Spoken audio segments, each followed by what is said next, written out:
আসসালামু আলাইকুম রহমতুল্লাহ। আজকের ভিডিওটা অত্যন্ত গুরুত্বপূর্ণ, সবাই শেয়ার করে টাইমলাইনে রেখে দিবেন।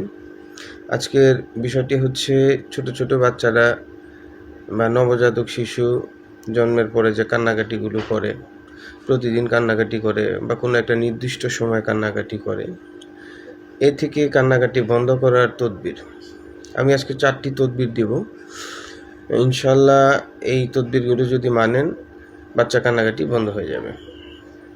1 নাম্বার হচ্ছে 19 বার আউযুবিল্লাহি মিনাশ শাইতানির রাজিম পরে বাচ্চার শরীরে ফু দিবেন। সামনে 1 গ্লাস পানি রাখবেন, সেই পানিতে ফু দিবেন, বাচ্চাটি শরীরে ছিটিয়ে দিবেন। 2 নাম্বার হচ্ছে আউযুবি কালিমাতিল্লাহি তাম্মাতি মিন শাররি মা খালাক, এইটা 3 বার পরে বাচ্চার শরীরে ফু দিবেন। ইনশাল্লাহ তাৎক্ষণিক কান্নাকাটি বন্ধ হয়ে যাবে। এতেও যদি কাজ না হয়, 3 কুল হু আল্লাহু আহাদ, কুল আউযু বিরাব্বিল ফালাক, কুল আউযু বিরাব্বিন নাস একসাথে পড়ে একটা ফু দিবেন। এইভাবে 3 বার পরে 3টা ফু দিবেন। সামনে 1 গ্লাস পানি রাখবেন, তেল রাখবেন, পানিতে তেলে ফু দিবেন।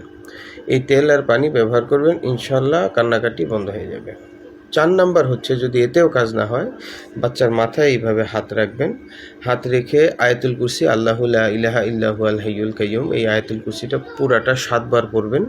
পরে বাচ্চার শরীরে একটা লম্বা ফু দিবেন, মাথা থেকে পা পর্যন্ত। সামনে তেল পানি রাখবেন, তেল পানিতে ফু দিবেন। এই তেল পানি বাচ্চার শরীরে ব্যবহার করবেন, ছিটায় দিবেন। ইনশাআল্লাহ এটা আমার পরীক্ষিত আমল, বাচ্চার কান্না বন্ধ হয়ে যাবে। এবং এই তেল পানি সংরক্ষণ করে রাখবেন, বারবার ব্যবহার করবেন। দেখবেন যে বাচ্চার কান্নাকাটি, যখনই কান্নাকাটি করবে এটা ব্যবহার করবেন, বাচ্চার কান্নাকাটি বন্ধ হয়ে যাবে। মূলত আসলে এই সমস্যাগুলো হয় কারিন জিন নামক একটা জিনের কারণে।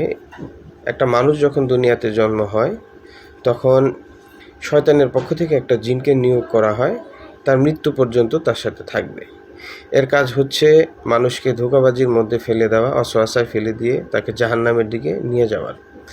তো একটা মানুষ যখন দুনিয়াতে জন্ম নেয়, তখন এই জিনটা আইসা তাকে বিভিন্নভাবে উত্ত্যক্ত করে, স্বপ্নের মধ্যে বিরক্ত করে, তাকে ভয় দেখায় এবং তাকে বলে যে আমি আসছি তোর সঙ্গী হইতে। তো এই কারণে বাচ্চারা ভয় পায়, কান্নাকাটি করে। প্লাস হচ্ছে আরও পারিবারিকভাবে জিনগত সমস্যা থাকতে পারে, সেই কারণে অন্য জিনও আসতে পারে।